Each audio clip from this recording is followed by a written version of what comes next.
Okay, I Okay, I echo. echo. I promised I would do a video on this article in Real Clear Science on Michio Kaku. Michio Kaku. He is a very mainstream physicist and futurist, and I saw the article, and I know a lot of people were upset that they were attacking Mr. Kaku. But I had a different take on the article, and I just wanted to go through it and just give you my take, which may annoy some people. So I'll read it, and this will be a quick video.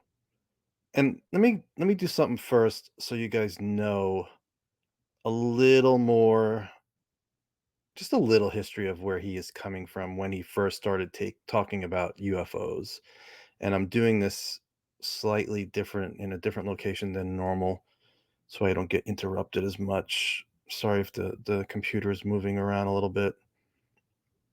I wrote a blog I wrote a blog on my blog, um, talking about different UFO documentaries that have aired, different TV shows related to UFOs that have aired, and one part of the article I wrote talked about the fourth installment of ABCNews.com's monthly webcast was Chris Wallace's Internet Expose UFO 2000. So this aired in 2000 on the internet. It was hosted by Chris Wallace, used to be Fox News. I think now he's CNN. And I remember watching it. I'm like, oh, this is a big deal. This is going to be a breakthrough. We're getting coverage online with Chris Wallace, who's Mike Wallace's brother, who used to work for 60 Minutes, who interviewed. It was an old interview. It's on YouTube in black and white. I think it's um, Ruppelt he interviewed, and I hope I have that right. But anyway, so the special featured Nick Pope, and this is 2000, so it's 22 years ago. They had Michael Shermer, and then Michio Kaku was the last day. It was 3 days of a webcast, and Kaku's quotes from the webcast back in 2000 were, quote, "We Earthlings are just too primitive right now to analyze what's on the other side of a wormhole. But this could be a way by which you could leap across distant galaxies and perhaps even distort time itself." That's still a very prevalent argument, and Dr. Eric Davis is one that specializes in wormholes. Another quote from Kaku is, quote, "If I was an alien from an advanced civilization, I would say leave them, the Earth, alone for a few thousand years. Maybe play with them, but let's not make contact with them," end quote. And the webcast was executive produced by, well, we don't really need to know that. I'm not sure if Peter Jennings had anything to do with that, but ABC News did go on.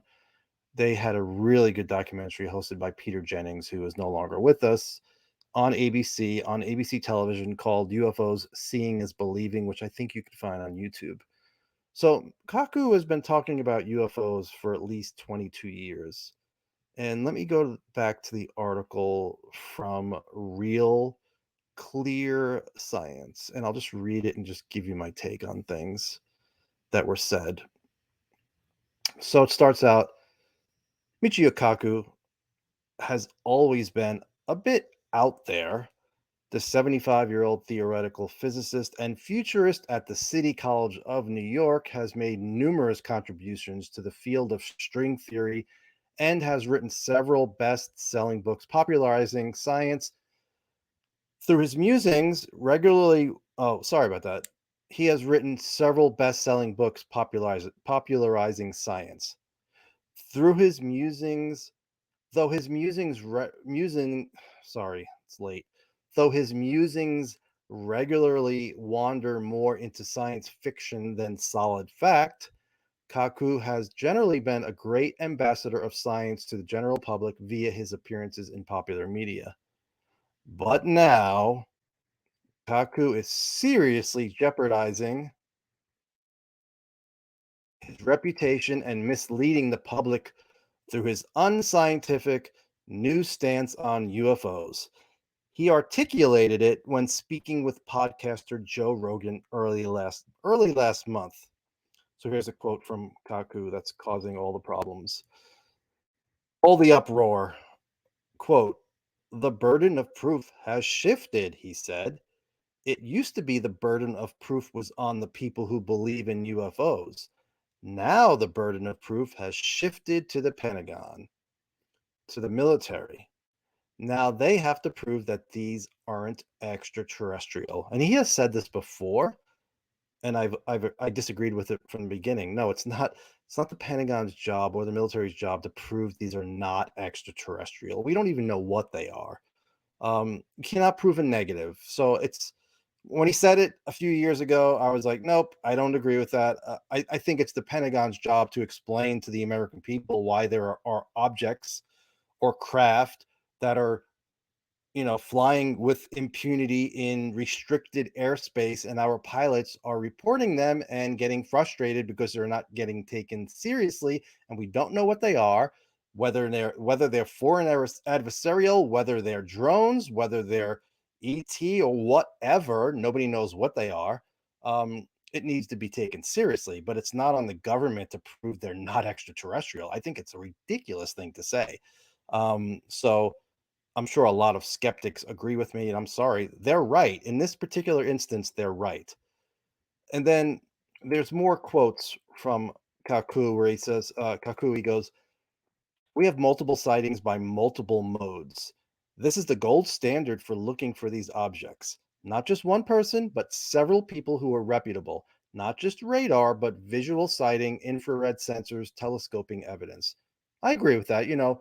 Allegedly, there's radar. The only radar I've seen is the radar Jeremy Corbell posted um, from inside the CIC, one of the Navy ships. And then there's also John Callahan back, the Alaska Airlines, a great UFO case. He had the data from the radar that he kept, which he was told to throw in the garbage. He kept that. So we have minimal radar, but nothing else really that shows anything spectacular. And I think we also might have radar from the Belgian case, the triangle cases, but nothing really shows. I think that may show some high speed activity, but nothing really jumps out on the radar that we've seen so far.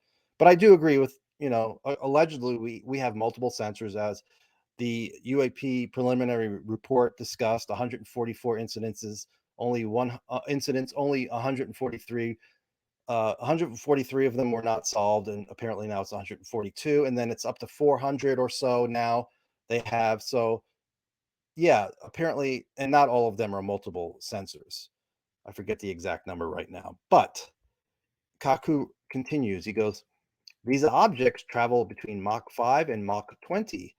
Well, we don't have evidence. We don't have visual public evidence of that. We have been told that. That's 20 times the speed of sound. The G forces are several hundred times the force of gravity. Any living person's bones would be crushed by these objects. I believe if it was a craft that was actually flying and making those maneuvers at those high G forces, I think the person inside or whoever was inside would be crushed too, unless somehow they're, manipulating gravity. There's a some sort of gravitational bubble around the craft, or they're not actually craft, they're something different.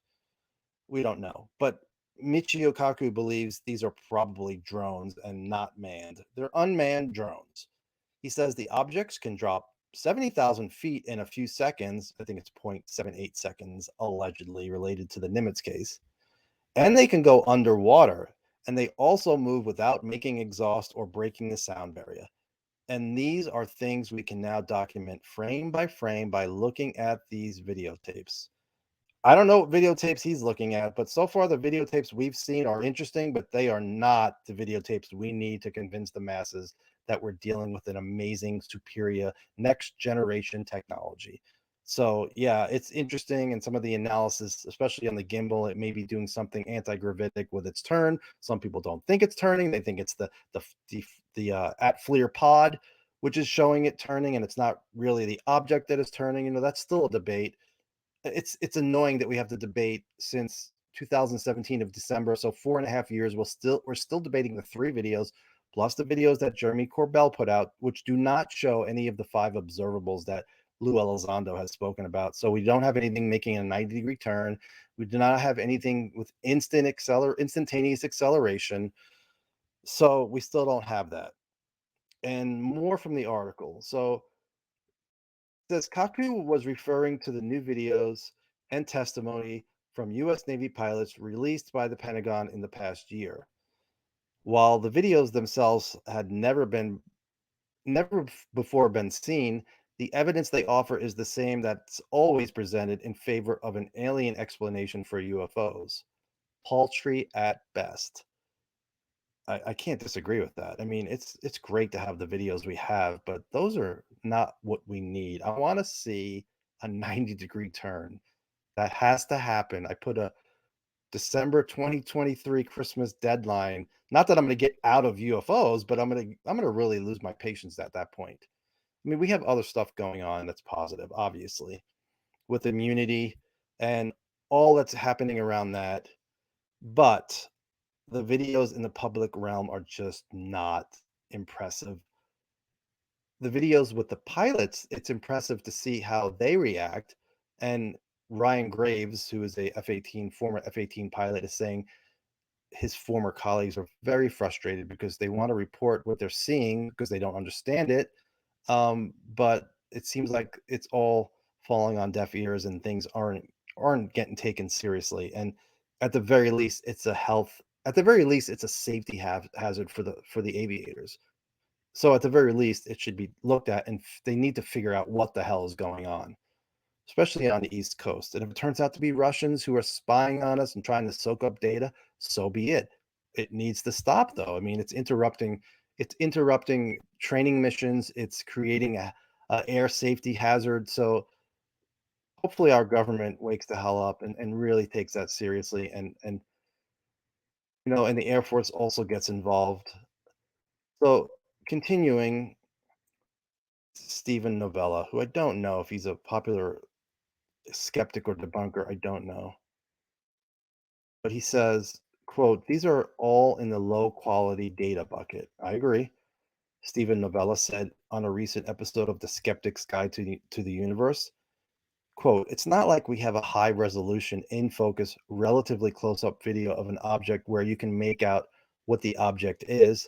The phenomenon is it's a blob, and I have no idea what the blob is. The fuzziness of the data is the phenomenon. And it may be because the phenomenon doesn't want to be videotaped, photographed clearly as one of the five observables is low observability. So, but I would love to see what the members of Congress are seeing in these closed door hearings that has them pushing for language related to crash retrievals and trying to get these various government agencies to release their UFO data. What are they seeing? We still don't know exactly what they're seeing. Lou has described a 23-minute video, but is the object in that video making 90-degree turns? I mean, Lou has said if we see that video, the debate would be over that it was our technology. All right, maybe we get to see it. Right now, we don't. So we're going, and I don't think Lou is making it up. And I don't think the members of Congress are pushing for a UFO program and AIMSOG and, more language in the NDAA because, they're being fooled. But we still don't know what they're seeing. They haven't even spoken about it, and which I think they should be able to do.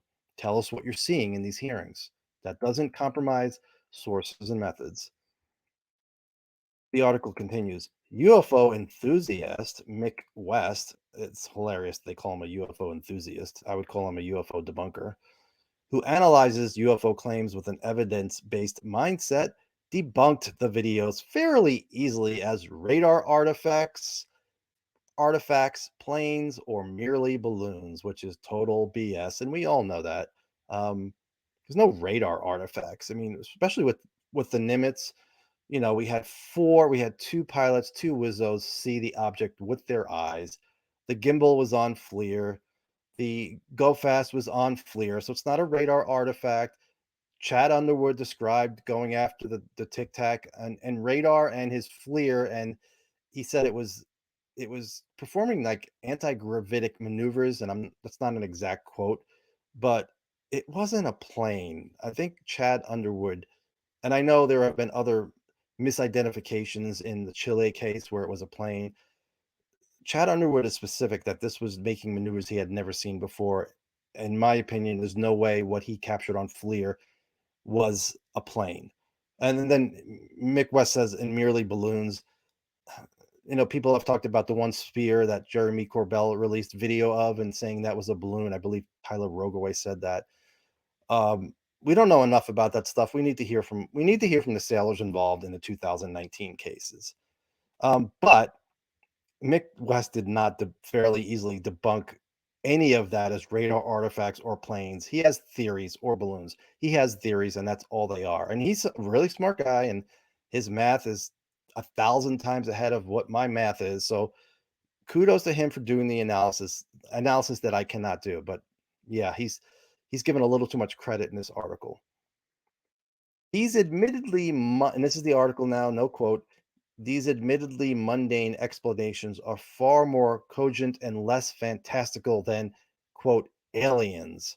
So, no, the burden of proof has not shifted. Aliens are not the default explanation when a simpler explanation readily does the job. I agree.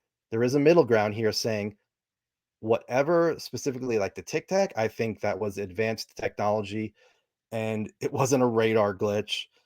The other objects are, for me, borderline. We don't have anything, even with the Tic Tac, we don't have anything that's clear cut, performing beyond next generation maneuvers. And there are people out there who believe none of that exists. But, we've had so many witnesses, I don't know, tens of thousands of witnesses since the 1940s that have reported seeing craft taking off like a bat out of hell. I do think that technology exists, and then we could debate whether it's ours or not, which I do not think all of that is our technology. Maybe some of it is. We can debate back and forth whether or not we've cracked gravity. Some people say yes, some people say hell no.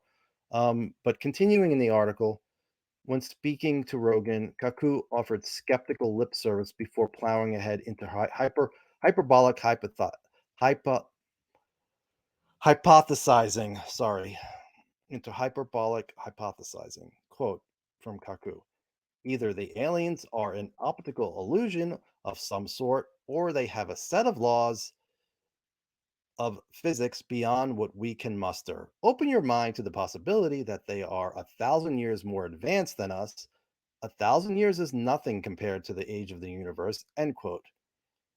And just back to him saying, they have a set of laws of physics beyond what we can muster. I just think they understand whatever this is, understands physics way beyond how we understand it. I don't think it's any new law of physics.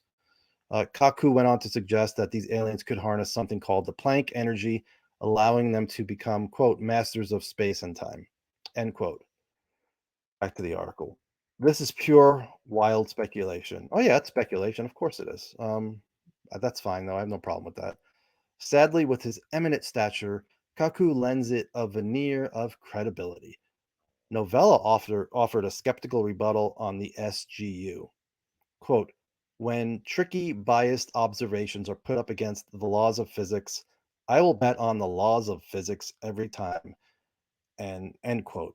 And as I said, it's not about the laws of physics, it's about a possible civilization or whatever that's, let's just say they're not from here, or they're from here and they've been around for a very long time where their technology is 1,000 years or 10,000 years ahead of us. You don't need a new law of physics. Odds are we're going to be learning so much, over the next few decades that we're going to look back and say, we were so naive and so ignorant of what we were capable of. And just think a civilization or intelligence 1,000 years ahead, 10,000 years. Imagine what they could accomplish. So, like, you don't need some new set of laws, some new laws of physics. I hate when people say that. I think that's it. So that's it. That is the article. I know people were upset saying, how dare they go after Michio Kaku? He's a respected scientist, but I think he needs to be more careful. He needs to be more careful about how he says things, but it's not going to change. He's been doing this for a long time, and I don't usually pay too much attention to his interviews, and He's been saying the same thing for a long time, and then a few years ago he added in now it's on the government to prove this is not alien. The one thing he used to say is, imagine an ant, and you're trying to communicate to the ant. You want to build a new set of houses, and you don't get down you don't get down to the ant's level and say, "Hey ant, I'm going to build a new housing structure here, and your house is going to be destroyed." And he's trying to make the analysis of if there are aliens or whatever here and they're advanced. They're not going to try to communicate with us and try to tell us what they're doing. So they would just do whatever they're doing. So anyway, that's it. Really quick, I just wanted to talk about this because I promised I would do something on this video. I will try to do more short videos from now on. I didn't go live. I just wanted to do this and not take questions. Early day for me tomorrow.